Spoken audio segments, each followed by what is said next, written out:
at my hair. Look at the way they did my hair. You just did that, Rose. Go to hell. All right, Rose. Well, don't fight, Rose. Well,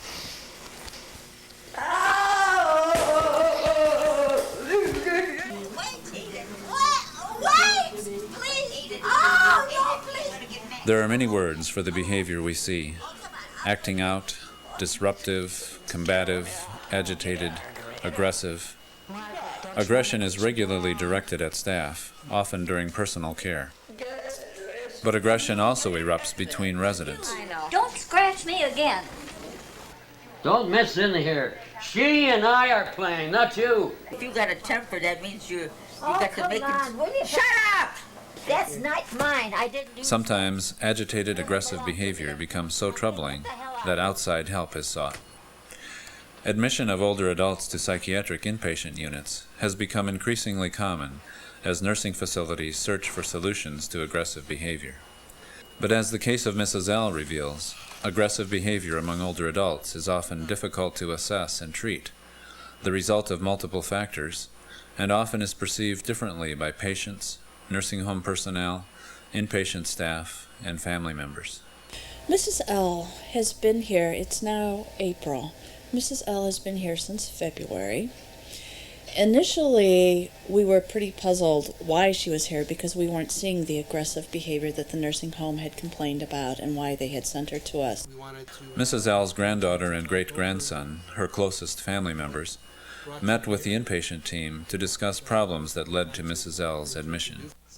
In the lunchroom one day, someone was taking food off of her plate, so she slapped them on the arm. Mm-hmm. I probably would have done the same thing. She does not like people in her space. Mm-hmm. She doesn't want to be confronted. Okay. I think it's normal. This doesn't sound too outrageous to me, but what is there anything else besides that one incident? The last incident was her pulling a resident's hair, supposedly unprovoked. I was curious to hear what you had heard from the nursing home staff, because you've been our contact person with them, John. And, well, the way they described it was pretty much that these random incidents, especially what really concerned them was the hair pulling. They were very concerned about that. And it seemed to be unprovoked from their point of view. Sometimes, when people are down in the dumps, they're a little more edgy, and they're a little more likely to respond with hostility to admittedly provocative things. One of the areas that we want to focus on is how your spirits are, and see if we can kind of help you with that. I don't like because I took my cigarettes away. Really? Where? You mean where? Down there at St. Anthony's, or where? Here. Here? You never had any cigarettes here? No. Because I took them away. Okay. And you're pretty upset about that. Yeah. How long have you smoked? Seems like all my life. It's bad for your health. It's bad for your health. Smoking. Oh. I'm 80 what? 9. That's old enough. I might as well enjoy the last few years. Yeah. What kind of medication is she on now? She's on Paxil, which is an antidepressant, and Depakote, which is a mood stabilizer. We also added pain medication because she seemed to be most angry and most aggravated when getting out of bed in the morning, and she complained about back pain. So we thought if we gave her some pain medication before she got out of bed. Margaret. Aggressive behavior may be extremely variable, is triggered by a variety of events, and often is difficult to resolve. I think that Mrs. L is not that atypical, in that the first few weeks that she was here, we didn't see the symptoms that the nursing home was complaining about. But then as she was here for a while and she began to settle in, that's when she started to kind of slide back, and that's when we saw the same behaviors that the nursing home was complaining to us about that she was aggressive and not able to cooperate. And even if you tried every kind of intervention that you had, she just was not cooperative. People with dementia, for obvious reasons, start to have trouble articulating their complaints, and so they can't put into words that they are depressed or unhappy or bothered in some way, and they tend to act it out. And we see that time and time again, where they'll throw their tray on the floor or punch somebody because they're angry, unhappy, frightened oftentimes. By noon, she is very reasonable. She does everything that you could hope for, and she stays with the good behavior for about 16 hours. Throughout the whole evening, the first part of the night, behaviors are perfectly fine. And then in the wee hours of the morning, boom, you're back to the same aggressive kind of behavior that you just had the day before. We're really conceptualizing the problem as depression superimposed on dementia. So if you treat the depression in the usual way, that is with medication, ECT, psychotherapy if it's appropriate and possible, family therapy. If you do that, the agitation goes away, and so does the apparent distress that the patient seems to experience. Movement between levels of care, even when the person seems stable, may trigger additional problems for a variety of reasons. Behaviors may erupt again because of environmental changes, or because medications are reduced or discontinued. In other cases, no clear reason can be identified. I think our challenge is going to be transferring what experience we've had here with your grandmother to the folks at St. Anthony's.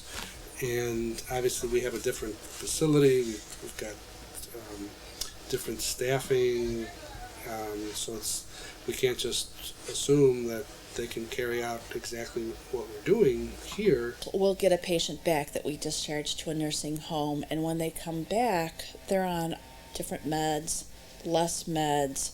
Something has definitely changed about their medication regime. We don't hear why that has happened, and it's pretty frustrating for us because we've worked very diligently at finding the right med, the right dosage, feel like we have everything under control, discharge them thinking that that's going to stay that way, and then to see them a month later and their medications have been changed, it's very frustrating. Stand up for me, okay? Get away from me.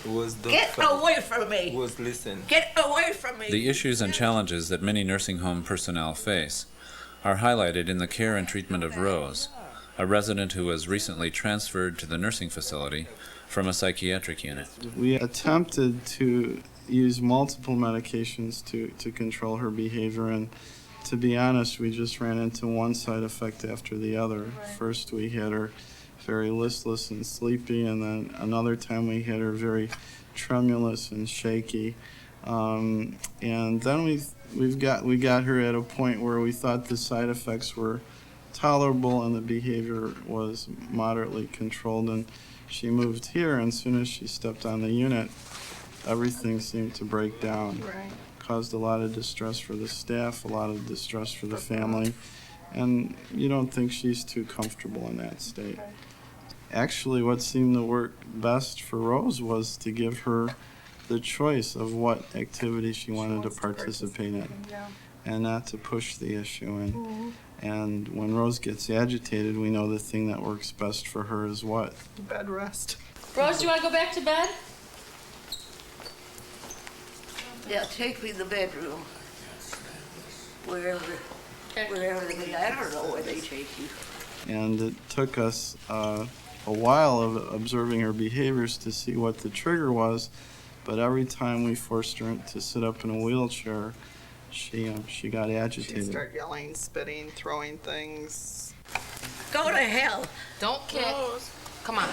Let's go over here and sit by the window. Go to hell. Do you want to go to bed? Go to hell. We're going to have some lunch. Go to hell. You big fat slob, you. Big fat slob. Go to hell. You know, you can argue, well, putting her in bed, is that the kind of outcome you really want? Because you want people up and participating and interacting. But as the disease progresses, I think the goals of our treatment change. And also, patients' abilities to make decisions diminish. And the definition of autonomy, I think, changes. And for Rose, that was an autonomous wish. She wants to be in bed. Actually, she's much happier, and she does say when she wants to get up and when she doesn't want to get up, and she seems to be fine. She takes her medications. We don't have the acting out problems that we had beforehand. God, this. You want your pie? I don't want any more. No more? No. Just take everything off. Please. Okay.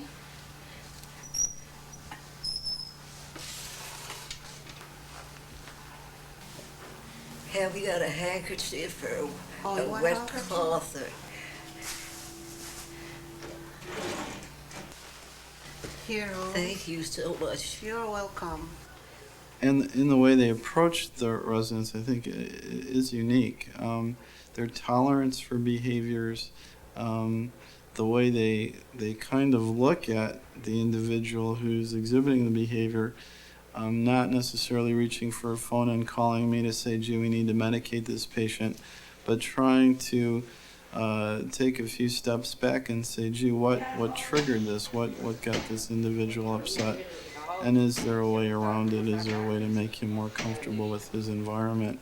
It's almost as though the behavior is a sense of shared responsibility, because one of the biggest precipitants of nursing home placement for dementia is agitated behavior and behavioral problems. Rose, in kind of my book of patients, was one of my most challenging patients, and she's quiet here most of the day.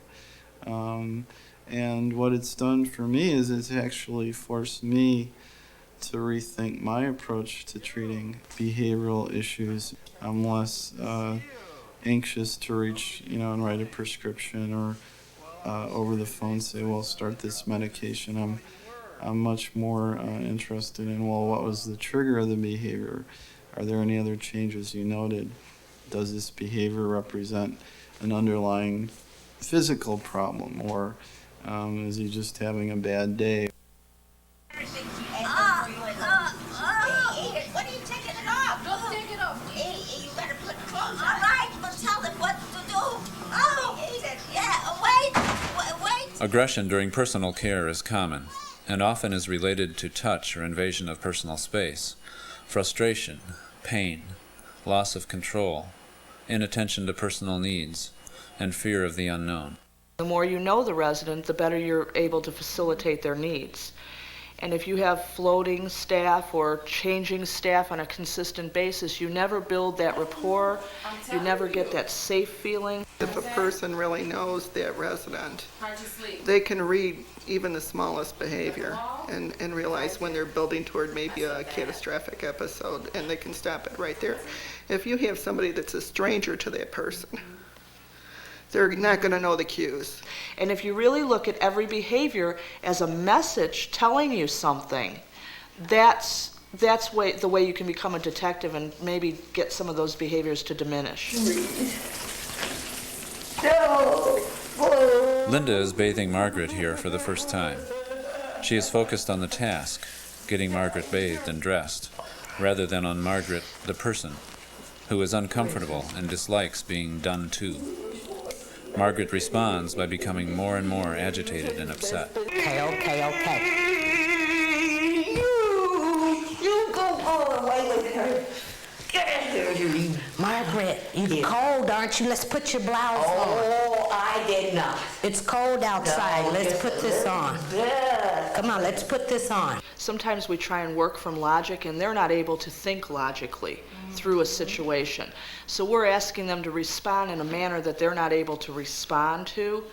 And so then our frustration builds, and they read into that. So then their frustration builds, and the situation escalates, rather than us trying to follow their cue. I think that's a real good way to care for somebody, is to really follow their lead. They're going to let you know what they're feeling, thinking, what they want to do and what they don't want to do. And listen to them, because when they say no, usually they mean no. So just to keep telling her what's going on. You know, Margaret, I'm putting your sock on, just so she knows, right? Nurse specialist Ana Ortegara talks with staff about Margaret. Together, they think of ways to help Margaret be more comfortable, like giving her choices, respecting her privacy needs, focusing on her as a person, not just the task, using a calm, personal, gentle manner, taking time, not rushing, and explaining what is being done. What I'd like to ask you about is, what are the things we could try to help Margaret be more successful in a bath? What are some of the things you might want to talk about with her once you get to the shower? Well, maybe tell her, that she's going to help me. We're going to give her a shower and maybe go out somewhere. Someone's going to pick her up, and, maybe she'll be glad that someone's coming to pick her up. I like that. Linda, that's a good idea. Okay, I'll give you one for you, okay? Irene applies these techniques during Margaret's next bath. She constantly interacts with Margaret, talking to her in a soothing voice and following her cues.